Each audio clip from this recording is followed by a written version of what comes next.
It will save them £1 million a year. Now that might make sense for many who don't get free meals at work themselves, but it gets a little bit more picky than that.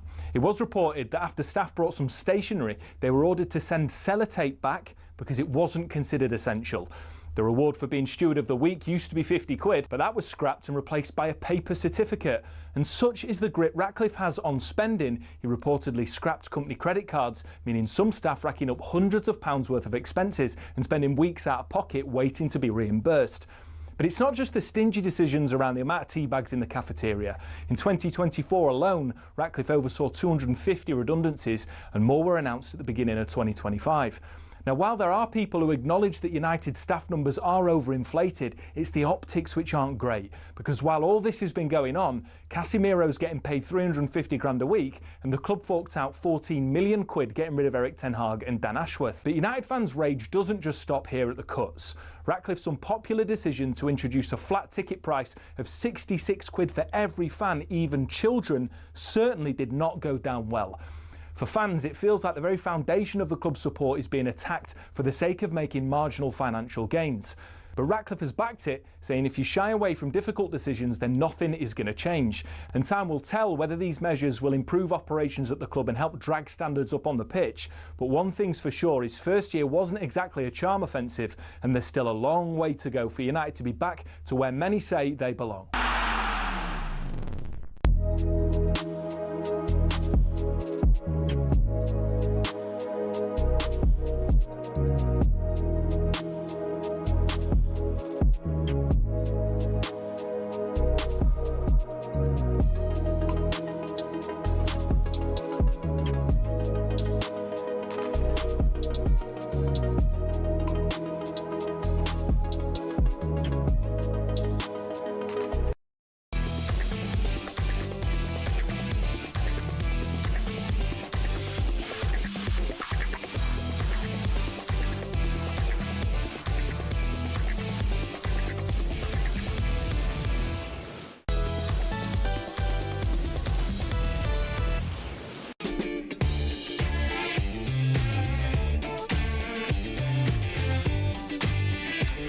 Very good morning. This is the Early Breakfast. We're with Adrian Flux, insurance for the individual. You can find out more at adrianflux.co.uk. It's Sam Ellard building up talkSPORT Breakfast at 6 o'clock. Buenos Aires in Brazil and Ray Parler. Let's just start the show, shall we, by taking a brief little look at some of the back page headlines this Friday morning, Friday the 18th of July. Rory's rough ride is on the back of the Mail. Home crowd chips in to give McIlroy hope.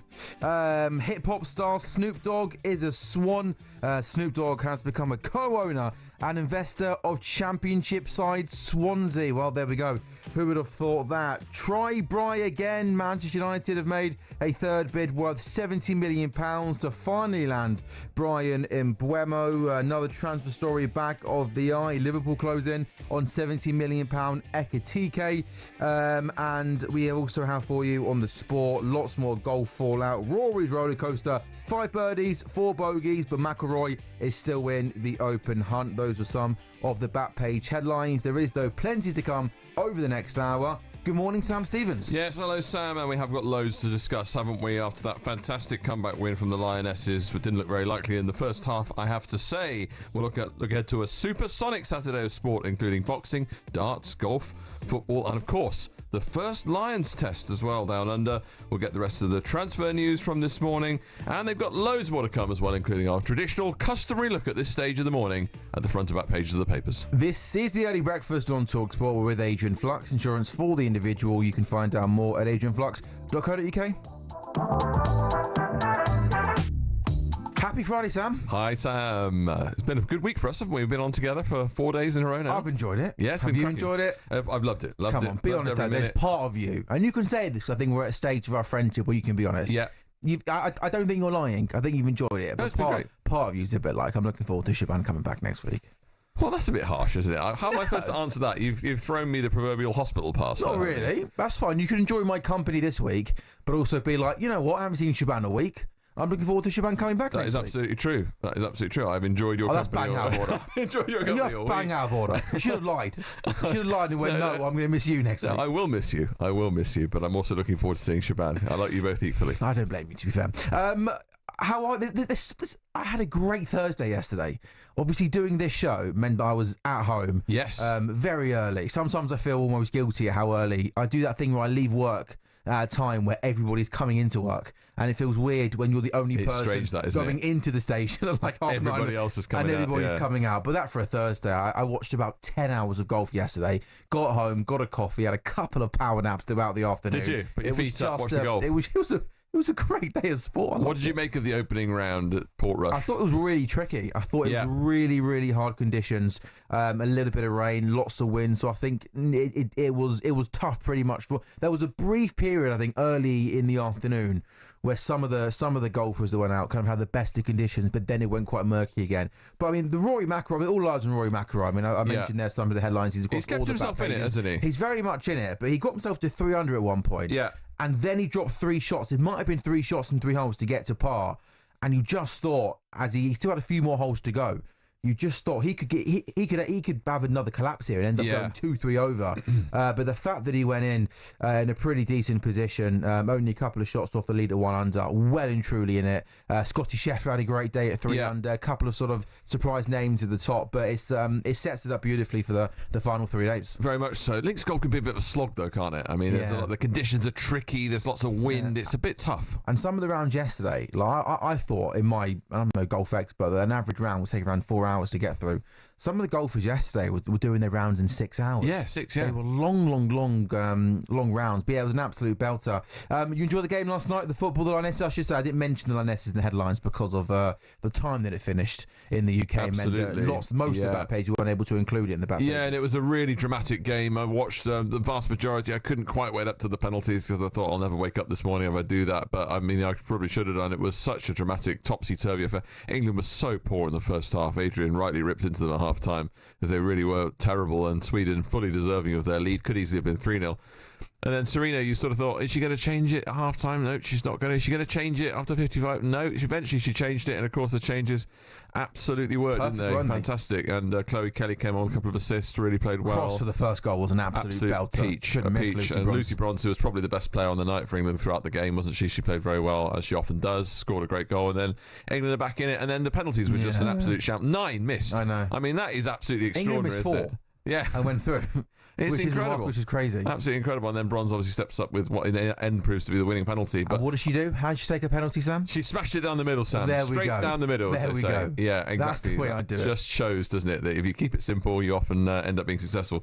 But I think they're going to have to, I mean, we'll hear from Jermaine Pennant about this in a minute, but they are going to have to play considerably better. I mean, I know that Italy are probably the opposition you'd probably want to face in a semi-final realistically, although they've kind of grown throughout the tournament. But we can face Spain in the final. I mean, there's playing like that against Spain, they've got absolutely no chance. They'll get absolutely, hammered. So, things have really got to improve for England. But, great comeback last night and a terrific game. Yeah, well, let's bring then some more reaction, shall we, to that big game. They did make it through to the semi-finals after that dramatic penalty shootout win. They were 2 down early on, as Sam said, playing really, really badly.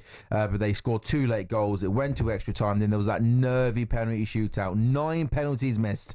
Lucy Bronze smashing in the goal in sudden death before Holmberg fired over the bar to send the Lionesses through. It was a dramatic night, a dramatic game at the European Championships. Here's how it sounded on talkSPORT.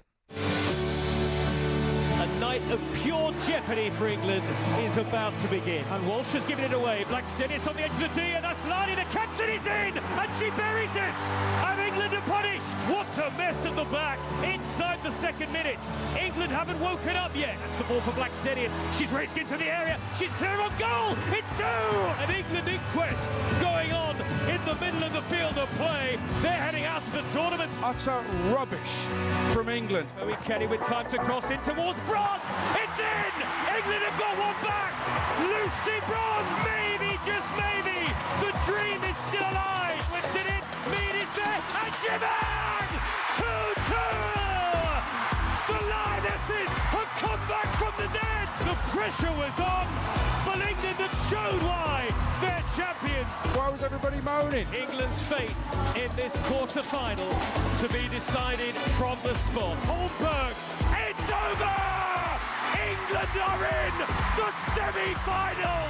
2-2 after extra time, and would you believe it, England win it 3-2 on penalty.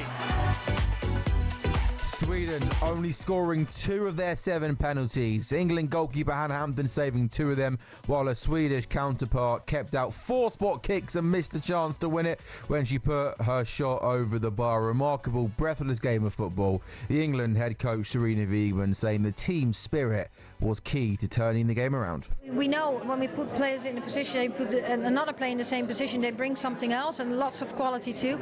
And it's hard to make the decision who you're going to bring in, because some players didn't come on the pitch now. Who could have a contribution too? That's this squad, and that's so good about everyone supporting each other. And when they come in, they're ready to go and make a difference. And that's what they showed. The resilience they showed. And they said also then England is never done. And well, that's what they showed tonight. Well, the game changed when sub Chloe Kelly came off the bench late on, claiming 2 assists. She was asked by talkSPORT why it took so long for England to get going. I think we have to show Sweden a lot of respect. They're a great side and they play to their strengths. Stina running in behind is so hard to defend, and they play to that strength, and she finished the ball so well. And I think for us it was just like little bits that we needed to tidy up on. Sometimes we were a little bit too expansive, and when we gave the ball away it felt a little bit like we were disjointed, but we'll get it right and we'll work hard on the training pitch in the classroom to make sure that we do get it right. But the effort was there, and that's the most important thing. We worked hard together and we pulled through together.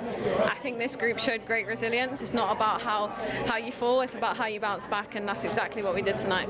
Yeah, they did, and that's absolutely fair. I mean, the performance of the majority of that game was poor, but you got to give them credit for that resilience and fight they showed later on in the game. With 15-20 minutes to go, they looked out of it, but they fought hard. They stuck in there and got over the line to the sports bar. Lots of reaction with Jermaine Pennant and Jamie O'Hara, and it was simple. They have to get better, the boys reckon, if they're going to go on and win their trophy again. It's tournament football. Yeah. Sometimes it doesn't matter how you play. It's just all about getting the win, getting through to the next round. And somehow we managed to perform better than that. No, you do. Like listen, the first half. No, you do. Watching the game, you have to perform. If you want to win the tournament, if you want to progress to the final, you're gonna have to play better in that. Because the further you go out, the harder it gets. So they've got to come better, especially if they get to penalties. They've got to do better. Mm-hmm. And to go 2-0 down to try and scrape it back in the last 18 minutes. You're running a big risk there. Lots of England fans having their say with the boys in the sports bar, including Stuart, who says, who cares about the performance? It's all about getting the job done.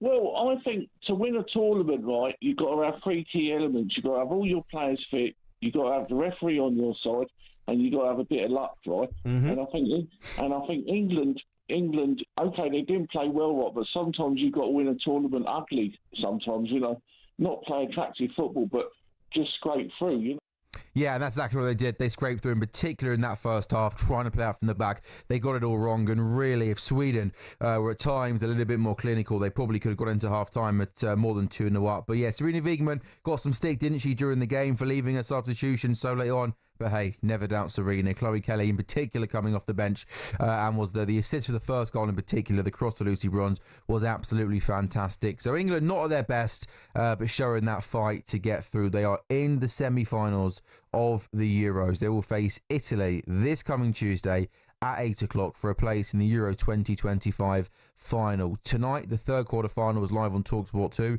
Favourite Spain take on host Switzerland, and then tomorrow night France take on Germany in the last quarter final. That game will also be on talkSPORT 2. And again, a reminder, the semi-final between England and Italy will be live at 8 o'clock on Tuesday night on talkSPORT, with the final coming next Sunday. Well done to the Lionesses. They got there in the end. It is just coming up to 5:15, Friday, the 18th of July. Happy Friday morning. It's Sam Ellard with you until 6 on the early breakfast show. Then at 6, Alan Brazil and Ray Parler with you this Friday morning, taking you into the weekend. Up next, we'll take a look at this morning's back pages.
A very good morning. This is the Early Breakfast. We're with our good friends Adrian Flux. Get a tailor-made quote for your commercial vehicle. Search Adrian Flux Insurance for the individual. It's the Early Breakfast with you until 6. Then it's Alan Ray. Make sure you download the talkSPORT app to find all of our stations, including talkSPORT, talkSPORT 2, Talk, Times and Virgin. And there you can listen again to our shows and best interviews and podcasts too. Some sporting headlines this Friday morning.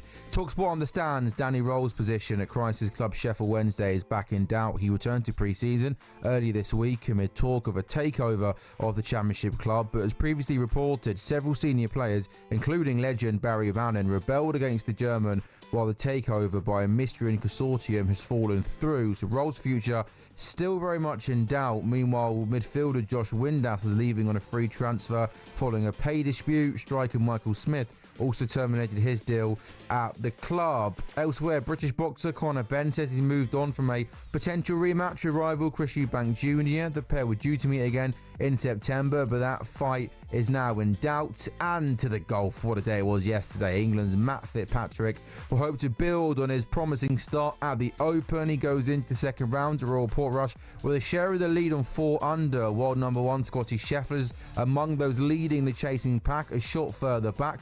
5-time major winner Rory McIlroy and Shane Lowry are both 1 under. Let's hear then, shall we, from Fitzpatrick following his opening round of 67.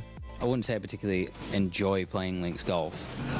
It's just a grind all the time, isn't it? You know, and I like a grind, but like sometimes it's a grind with low scoring, and that's what I find difficult. I like hitting it to 30 feet and making a par, and that's great par. Do you know what I mean? So I think with here, if you look at previous, I was looking at winning score here. Shane was obviously 6 ahead, but it was 12 under would have got you top 5 or something maybe. So you know, so like I think for me, I don't necessarily see links golf as like, oh yeah, this is super easy. I can breeze round in 4 under.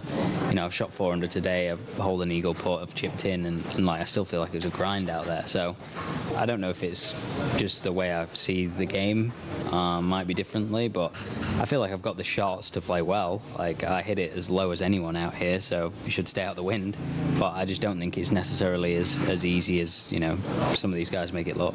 Fitzpatrick then, 67, share of the lead at 4 under. Good day for him. All eyes are really yesterday. We're on the hometown hero, Rory McIlroy, back home as a Masters champion. He thrilled, but also at times frustrated. At one point, he was 3 under. Then he went back to par, going into the final few holes. A birdie on the 17th. Added a little gloss as he ended a round that took 10 minutes short of 6 hours to complete at 1 under par. He wasn't particularly good off the tee yesterday. It took him 8 holes before he found a fairway, and just twice did that from his first 14 holes.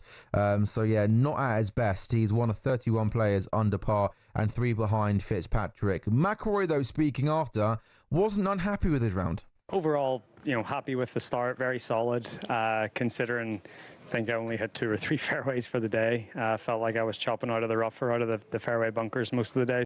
And don't forget, our coverage of the 153rd Open Championship continues on talkSPORT 2 from 7 o'clock. So we're going to recommend you go and get the wonderful talkSPORT app so you can flick through our wonderful stations. Time now to take a look at today's back pages at 5:20 on the 18th of July.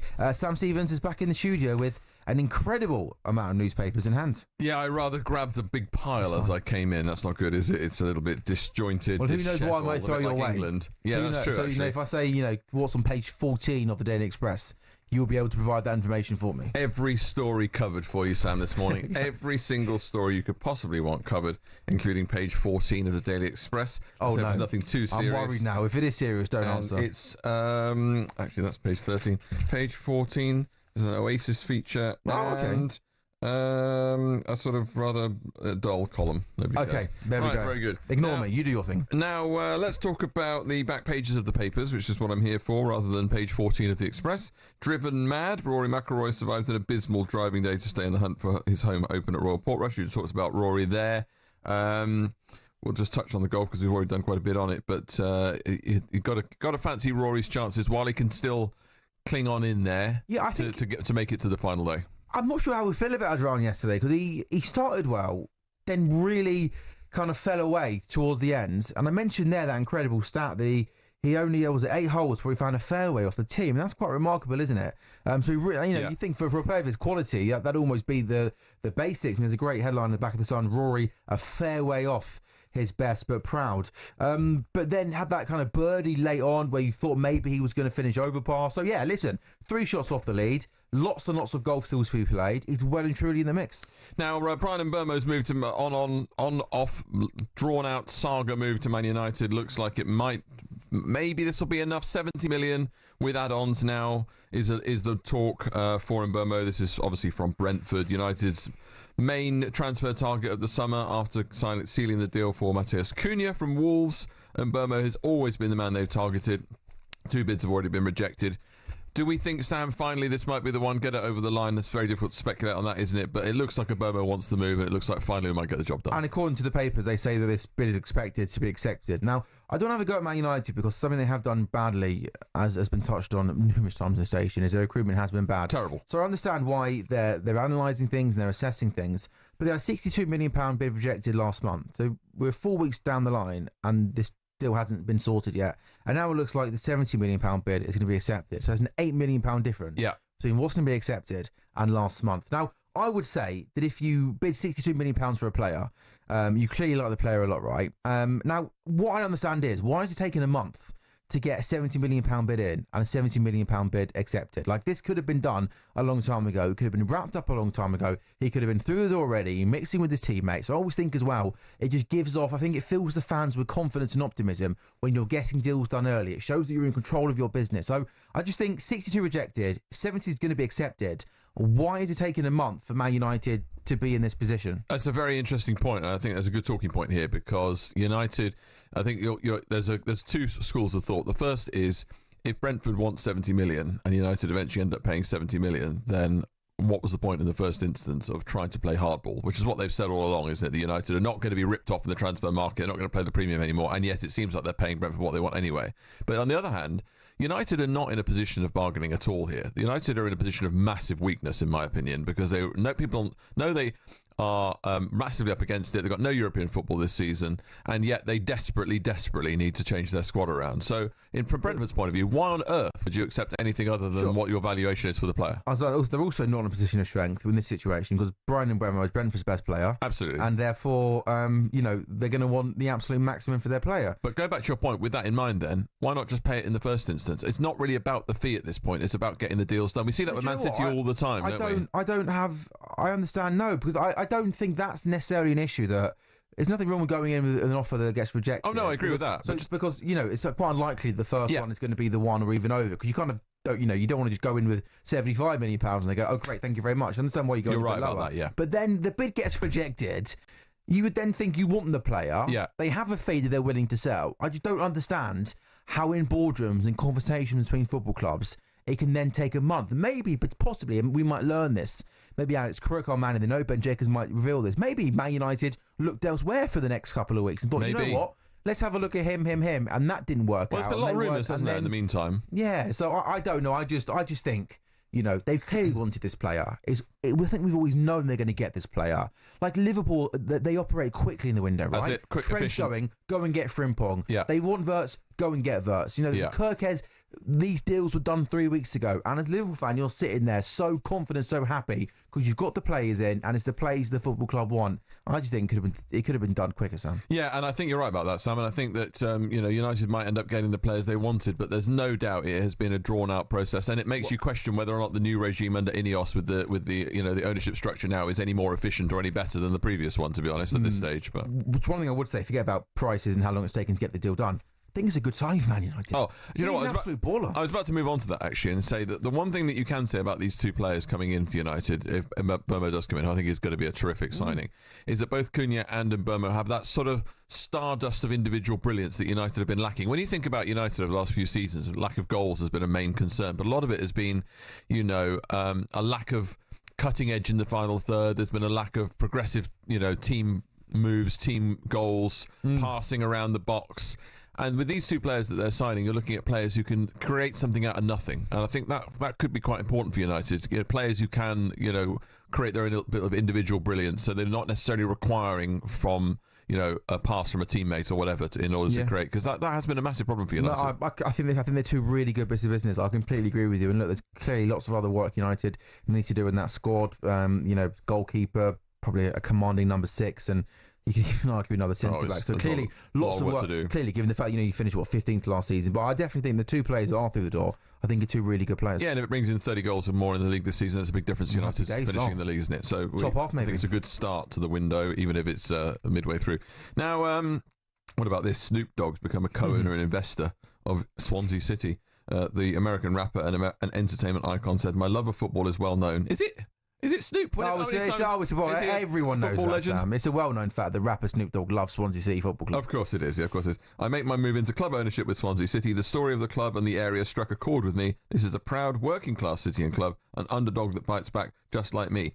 Now, I'm sure I sounded exactly like Snoop there as I read that. Yes, yeah. What do you make of this? I mean, Swansea all of a sudden seem to be attracting a lot of interest. Luka Modric is on part of the ownership group. He's just moved to AC Milan as a player, hasn't he? But I mean, is this just a gimmick, do you think? I mean, what do you think? Is there anything to say about this? You know what? I really hope not, because, you don't want these football clubs who mean a lot to a lot of people to be used like that for these celebrities. And, we've seen obviously the Wrexham owners, one of the more high profile, probably the most high profile sort of celebrities going into football club. And, they have put so much money, but also time and energy into football club, right? You can tell how much it means to them, and you just hope that Snoop Dogg and his friends can do the same thing, and they don't just use it as a toy, just to use it for their own use. You want them to be fully indulged in the football club, and for it to be part of their lives, and they go down there and watch. And if they do that and they put money into it and they put energy into it, then good luck to them, and maybe it could work out great for Swansea. Look at Wrexham, right? Yeah, exactly. And I mean, they've appointed a new manager, Swansea, haven't they? So it'll be interesting to see how they go this season. You'll be able to hear all their progress, of course. talkSPORT 2, home of the EFL this season. And just lastly, Sam, we should talk about Newcastle here. Saudi owners will refuse to sell Alexander Isak, even if he wants to talk to Liverpool. They say that they're not going to sell him even for 120 million. Meanwhile, we find out, and we'll hear about this in the next part of the programme, that Ekitike looks like he might be on his way to Anfield now. This sounds to me, and again, I don't know the ins and outs of it. Crookie's much more on the inside, and Ben Jacobs and the such like, but this feels completely to me like Liverpool putting pressure on Newcastle in order that they back off of Ekitike to give them a free run at the player. Otherwise, I don't really understand why Liverpool are upsetting a player that's going to be probably not going anywhere. It all feels like there's a bit of jiggery-pokery going on. I don't think Liverpool would need to have done that. I think if Liverpool wanted Ekitike, they could have just gone and got Ekitike. I don't think they would have needed to have scared. You know what I mean? I don't think they would have needed to have scared Newcastle. But why all this nonsense about Isak, who was never going to be sold? I mean, I just can't see Newcastle ever selling him. I think it's a ridiculous notion that they would have let him go. I don't disagree with that, but they might have just genuinely been interested in the stance, in kind of the money that would have taken Isak, and then maybe they said, right, Newcastle go, he's not for sale, and X amount of money in the next year, and Liverpool might have then thought, that's not for us.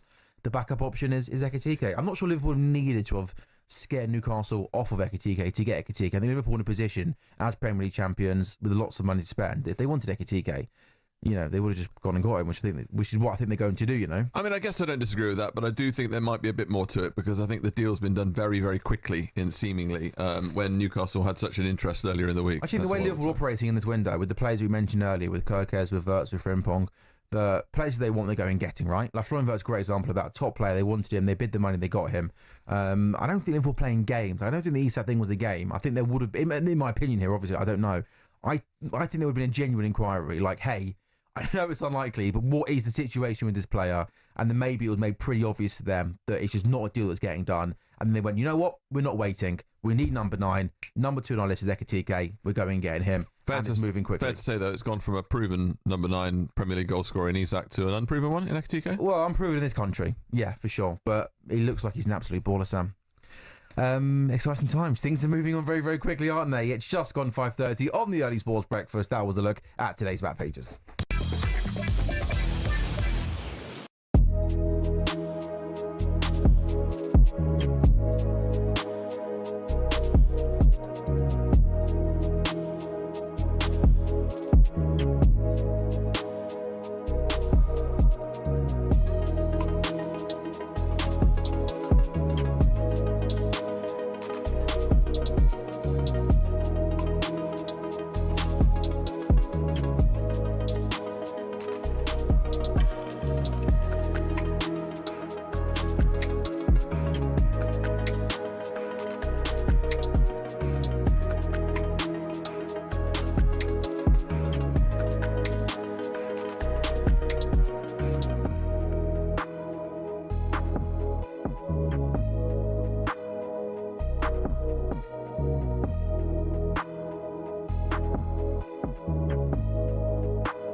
Shin pads are a footballer's best friend. Even if players like Jack Grealish do wear such small ones you can barely even see them. But what's the story with shin pads, and are there actually any rules on how big they should be? It all started with cricket, actually. Cricketers had been wearing shin pads since the 1700s. It was thanks to this guy that shin protection made its way over to football. Meet Samuel Widdowson. He was a cricketer and a footballer. He played for Nottingham Forest back in the late 1800s, and he wanted a way to protect his legs from nasty tackles. Naturally, his mind drifted to his other favourite sport, where players had been wearing these pads for a century. Story goes, Widdowson cut up his cricket pads and popped them on before taking to the footy pitch. His Nottingham Forest team then began wearing them from 1887, and the first known use of them in a match was in 1894, in a match between Newcastle and the then Woolwich Arsenal. Eventually, FIFA clocked on that this kind of protection was pretty important for footballers. And so, in 1990, basically 100 years after Widdowson first put them on, shin pads were made compulsory. It became part of Law 4 of IFAB. That's the body responsible for setting the laws of the game internationally. But the law doesn't actually specify anything about measurements of shin pads. It just says they must be made of a suitable material and be of an appropriate size to provide reasonable protection. It's really vague, even though there have been calls for it to be changed. But for now, that's why Grealish and co can still get away with these ones, which are no bigger than a credit card and which seem to offer little to no protection whatsoever.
A very good morning, happy Friday. This is the Early Breakfast with Sam Ellard. We're with our good friends Adrian Flux, the cover you need at a price you'll love with Watt Vans Insurer of the year 2021. You can find out more at adrianflux.co.uk. Do not forget you can watch this show and all talkSPORT shows on your smart TVs. With you this morning until 6, then it's Big Al and the Arsenal Invincible Ray Parlour. On the breakfast show from 6, some sporting headlines. US rapper Snoop Dogg says it feels special to become co-owner of Swansea City. He's the latest high-profile investor in the championship side, days after appearing in their new kit launch video. Former Real Madrid and Tottenham midfielder Luka Modric has a minority stake in the Welsh team. Olivia Smith has become the first £1 million women's footballer after moving to Arsenal from Liverpool. The forward has signed after being named the Merseyside club's player of the season in the last campaign. And talkSPORT understands Liverpool are very much closing in on a deal for Frankfurt striker Hugo Ekitike. Here's talkSPORT's chief football correspondent and transfer guru Alice Crook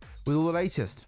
This one isn't done yet, but talkSPORT understands Liverpool have now tabled a verbal offer worth around £70 million for Frankfurt striker Hugo Ekitike. Ekitike has already agreed personal terms on a move to the Premier League champions. It means Newcastle are now out of the race. They're exploring a potential deal for Brentford's Johan Wissa, although face strong competition from Tottenham. Benjamin Šeško is another player admired by Newcastle boss Eddie Howe, who has endured a frustrating summer so far, missing out on a number of key targets. We will, of course, bring you any further developments on talkSPORT, but also the talkSPORT.com website and the live transfer blog is a good place to be if you want immediate updates on all the latest transfer news. Now, tomorrow night, talkSPORT brings you live commentary of the undisputed world heavyweight title fight between Usyk and Dubois from Wembley Stadium. Dubois is looking to become the first British heavyweight to hold all 4 major world titles in the 4-belt era, while Usyk aims to become undisputed heavyweight champion for the second time. The pair have already met back in 2023 when Usyk won by the 9th round KO, despite that controversial low blow that Dubois landed earlier on in the fight. British heavyweight Dave Allen be part of our expert boxing team. We've got a wonderful, wonderful team. We always do. Adam Cantrell, Gareth A. Davis, Spencer Oliver and John Rawling joining Dave Allen from Wembley Stadium. It's Usyk Dubois this Saturday from 6 p.m, live and free on talkSPORT and the talkSPORT Boxing YouTube channel. You don't want to miss it. Fury's wobbling. Usyk's caught it. Dubois landed a peach of a right hand. This is boxing. I prepare for this fight.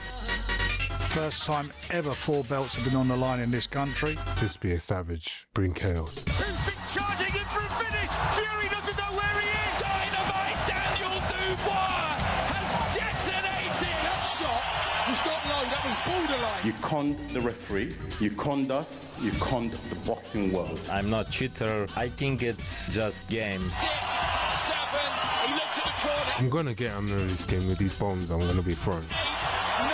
I like play, but it's my rules. Stay down there, Daniel Dubois. He gets up on 9.5. Usyk sinks down to the canvas. Let it flow until I have to get in the ring and put chaos on this guy. Let's get into it then. This is, of course, a rematch. Usyk winning the first fight in controversial circumstances. Let's now hear then, shall we, from Daniel Dubois, the main man. He says he's in much better shape this time around. We won nearly 2 years ago to the day. We were out in Poland. We saw what happened, the controversy. Was it low, was it not low? We've all got our own opinions on that, but that's now gone.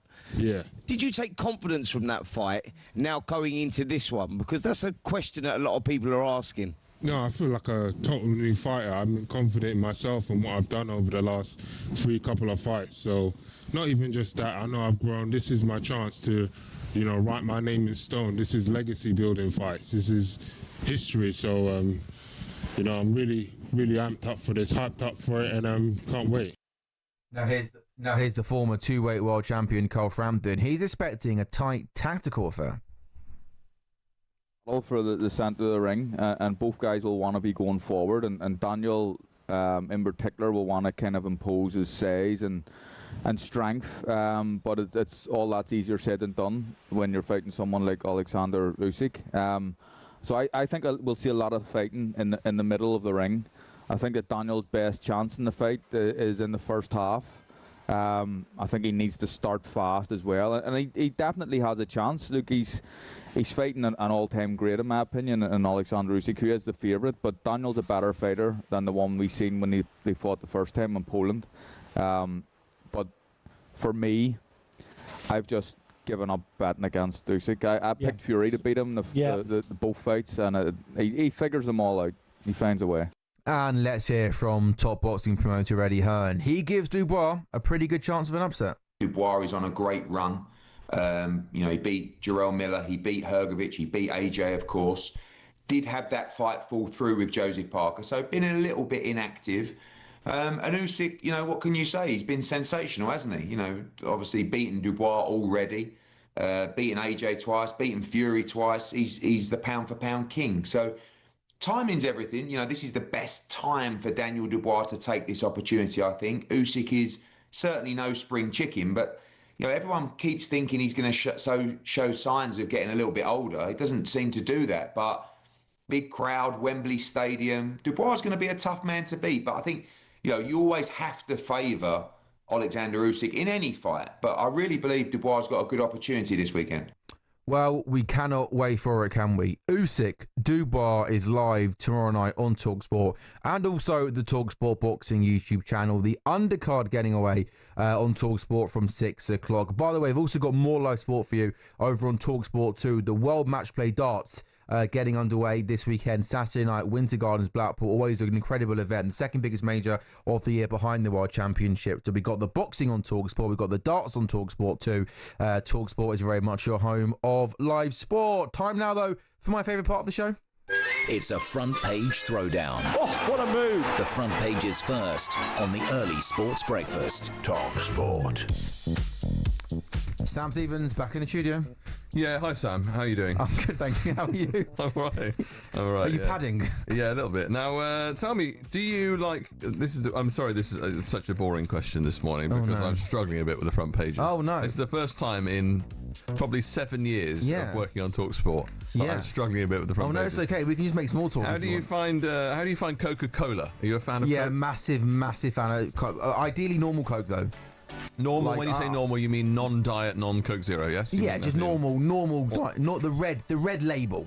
The red label. The red label. I find normal Coke is so much better than Diet Coke. Well, I don't want to make this a political matter, so I'm not going to make it a political matter. No, I'm really not. I'm really not. I'm just going to mention the words Donald Trump. Okay, it's nothing to do with him himself, apart from a decision he's made, which is to put normal sugar into Coca-Cola, because actually in America they use a thing called fructose syrup, which is like an alternative. Is that right? But in Europe we use proper sugar, cane sugar, in our Coca-Cola. Now, what do you think? Do you think that our Coke is superior to Coke on the continent? Well, yeah, I think so. I think normal Coke. I honestly think one of my guiltiest pleasures in this country, normal Coke. You cannot beat it. There is something beautiful, something perfect about normal Coke. And yeah, I think it's one of those things that tastes better in this country. Yeah. I'm a Coke Zero man, I have to say. I've moved away from traditional Coke. Oh, why? Really? What's wrong with that? Well, no, nothing wrong with it. I just prefer the bit of it. I think there's too much sugar in it, mate. Shall I throw you one here? Go on. 2 Line of Duty stars. This is great news, actually. This is brilliant news, in fact. 2 Line of Duty stars have dropped major hints that the hit police drama will return next year. Martin Compston and Adrian Dunbar have both suggested the BBC show is already lined up for a 7th series. That is, in fact, a piece of news that has put a big smile on my face this morning. Were you a fan then? Were you originally a fan? I would say Line of Duty is one of my favourite ever television shows. It is just a fantastic show. A belter, gripping, and it's edge of the seat stuff. And I think if we get a 7th series next year, that's just absolutely perfect. The ending was a bit rubbish, wasn't it? So do you know what? Can I controversially say, I think with some of these kind of crime drama series, you can sit there and watch, 99% of it is brilliant, gripping TV, keeps you on the edge of your seat. I often feel with a lot of them, not just Line of Duty, sometimes the ending can often feel a little bit flat. Yeah, I don't disagree with that, actually. I think sometimes I don't know if I'm just being a little bit miserable, but I just sometimes feel like maybe the endings can sort of let you down a little bit. No, I do agree, and I think the thing is that those early series are often better, but maybe now they've had a chance to go away for a few years. And they've had enough time to think about it, haven't they? They've got a new plot now, hopefully. It could be but it's a fantastic... I have to say, there's a lot of those like sort of crime drama type shows which do really hook you in. I'm currently watching a dystopian thing called The Handmaid's Tale on Prime. And Sophia is really into it, but I cannot really get into it. Did you watch it together? It's so slow moving. No, we've got to watch it together because she's like, I don't want to watch this by myself. Okay, fine, I'll watch it with you. So I'm sort of sitting there watching. You can't go separate room, do your own thing. Well, no, we could, but in this case, she wants me to watch it with her because she's like, I don't really want to watch it by myself because it's quite disturbing, all that sort of stuff. Okay. So watch it together, and I'm finding it a bit of a slog to get through. Really? I've got to be honest. Yeah, oh, no. Got to be honest, folks. It's not one that I'd recommend for a late night view. It really isn't because it's a slog. It's a slog. What are you watching at the moment? Anything, sorry? I just finished a series on Netflix called Waterfront, actually, which was really, really good.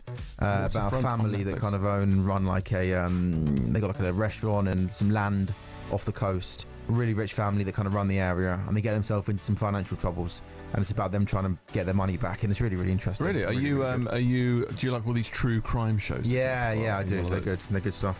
Very good. I'm not going to bring any more front page stories. There's nothing going on. No, that's okay. That's quite fun. Well, I can tell people then it's 5:46, and I can tell them this is the early sports breakfast. The Alan Brazil and Ray Parler are with you from 6 o'clock this morning. Coming up next, we will take a closer look at the Lions game this weekend, Saturday morning, live on talkSPORT. We'll head from inside the England camp. Up next on talkSPORT.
2 years ago, the controversy surrounded, was it a low blow, wasn't it a low blow? I'm sure we'll see it again, but the crowd are booing as soon as it landed. You can see the pain on Usyk.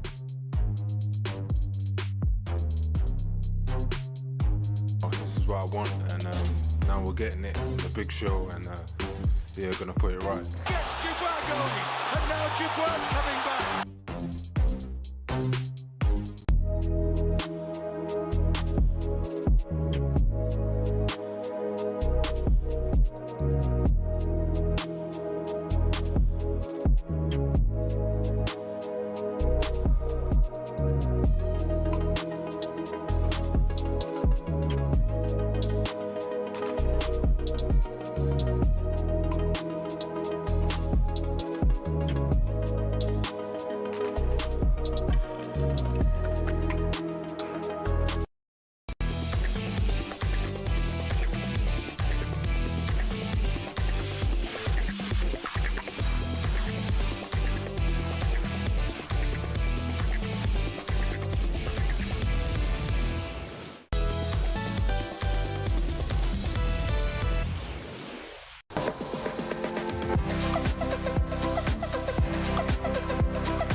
A very good morning. Happy Friday. It's 5:50, Friday the 18th of July. This is the Early Sports Breakfast. We are absolutely live on talkSPORT. Alan Brazil, Ray Parlour, live on talkSPORT Breakfast in 10 minutes' time. I mean, we probably always say this on talkSPORT, don't we? And it is true, but it's especially true this weekend when you think of the live sport we're offering you. Live open commentary today and throughout the weekend. More Women's European Championship quarter-finals. We've got the big boxing fight we just touched on this Saturday night. We've got the darts, the World Match Play darts starting Saturday night. We're live on talkSPORT 2 from the Winter Gardens. And tomorrow morning, how can we forget, live on talkSPORT, we're bringing you the first test between the British and Irish Lions and Australia. The Lions are unbeaten since their first match together against Argentina, yet to taste defeat then on Australian soil, while the hosts are without a number of key players for the game in Brisbane. It's going to be an absolute blockbuster on a Supersonic Saturday. It's time for another chapter in the history of that famous red jersey. We cannot afford our emotional energy to dip whatsoever. You know why? Because there is no tomorrow. And Argentina win! The British and Irish Lions players are standing, partially stunned. You shock yourself by taking yourself to another level. Keenan puts the ball into Dylan van der Merwe's hands. Van der Merwe has a hat-trick. And it's another Scottish try. Because that's what being a Lion's about. Lions have their fourth try of the evening. As a British and Irish rugby player, this is what you dream of. When it came to the test, they were a different beast. That's when they really ramp it up. Pollock's got it back and he's barreling his way forward. Up and over the 22. Keeps going. 5 metres out. Can he get the offload away? Yes, he can. It ain't about taking part. It ain't about being here. It's about winning. Ben White. Cummings goes over and scores a try. It's another Scotland try. They won't have that. They won't have that. Make it your point of difference. Get ready for the Road of the Lions here on talkSPORT. From now on, gloves are off. Well, going into the game, the tourists favourites to win this summer's three-match series, as they did on their last visit down under in 2013. Australia head coach Joe Schmidt named a team without a lot of experienced players, including Will Skelton, of course, Rob Valentini as well. They've both got calf injuries. The Lions, meanwhile, have named a formidable lineup of test stars. It includes a powerful back row and in all Scotland midfield. Tom Curry has been selected at open side flanker in probably the most hotly contested position. Speaking in his pre-match press conference as he announced the Lions team, head coach Andy Farrell outlined what he hopes to see from his side. We want to see a performance that does everyone proud, and what does that look like? I mean, when I'm talking about everyone, you're seeing the thousands of people that are turning up now. You're walking around town and you get that Lions buzz, don't you? And it's certainly going to hot up tomorrow. So it's making sure that we do everyone proud here and at home with the type of performance that is one that's going to walk forward to the challenge and be the best version of ourselves. You can talk about everything that the first test always is on a Lions tour, but it's making sure that we're concentrating on the performance and making sure that we attack it straight from the get-go. And now let's hear from the Australia head coach Joe Schmidt. He was asked whether injuries to key players could prove costly. I'd be pretty pragmatic about that, and I think I'd hope that the team are as well.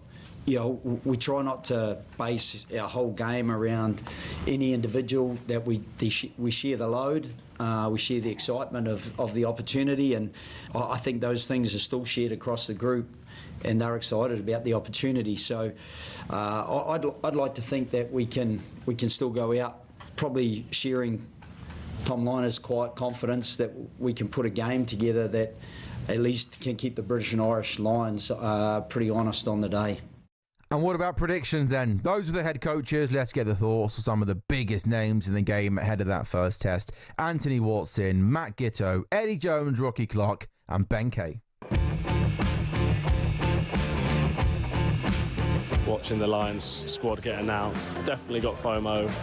I think it's going to be 3-0. Put my hat on it, even after, some negativity around some of the performances so far. They've got so much time. Honestly, I really don't know. I'm really confident with where the players are at and the product that they're producing during Super Rugby from an Australian point of view, but I know how dangerous and how stacked that Lions squad is. Traditionally at Lions tours, the first test, is where an upset can happen. Everyone's talking about the Lions. Australia can't win. You go to Suncorp. Suncorp's one of those stadiums where, there's always a bit of magic in the air. Lions will win it, whether or not it's a 2 or a 3 point time victory, who knows? But I certainly expect the Australians to bring something to the party. The poorer performances against the Brumbies and the Waratahs, they always felt comfortable, the Lions. They never felt they weren't going to win those games. They'll be happy with where they are going into this weekend, and I certainly, looking at the Wallabies side, would make the Lions favourites.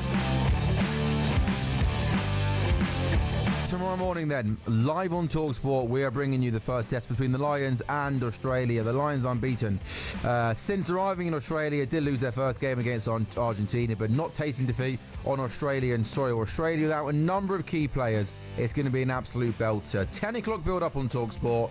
11 o'clock is the start time. Let me just quickly bring you a few of the back page headlines. It's pretty much all dominated by the world of golf. Rory's rough ride. Home crowd chips in to give McIlroy hope. He's 3 shots off the lead. Hip-hop star Snoop Dogg is a swan on the back of the mail. Snoop Dogg has become a co-owner and investor of championship side Swansea. Lots of transfer news. Liverpool closing and Ekitike back of the eye. Rory's roller coaster, Telegraph Sports headline, and also back of the Sun. Try Bry again. Manchester United have made a third bid worth £70 million to finally land Brian Mbeumo. Those are some of the back page headlines. There's plenty to come though this morning on the talkSPORT Breakfast Show. It is Alan Brazil and Ray Parlour from 6 o'clock this morning. Andrew Beef Johnson will assess the first day at Royal Portrush. Matt Fitzpatrick, one of the co-leaders. Wallabies legend Matt Giteau will look ahead to the first test against the Lions. British heavyweight Dave Allen will look ahead to Usyk Dubois fight live on talkSPORT tomorrow night. And also stay tuned, because a familiar name, Chris Evans from Virgin Radio, will be joining us throughout the morning to tell you about something pretty special. So Chris Evans, part of the Breakfast Show this morning as well. Alan Brazil and Ray Parlour coming up at 6 o'clock. You've been listening to The Early Breakfast with Adrian Flux, insurance for the individual. Find out more at adrianflux.co.uk. The Breakfast Show with Alan Brazil and Ray Parlour. It's next.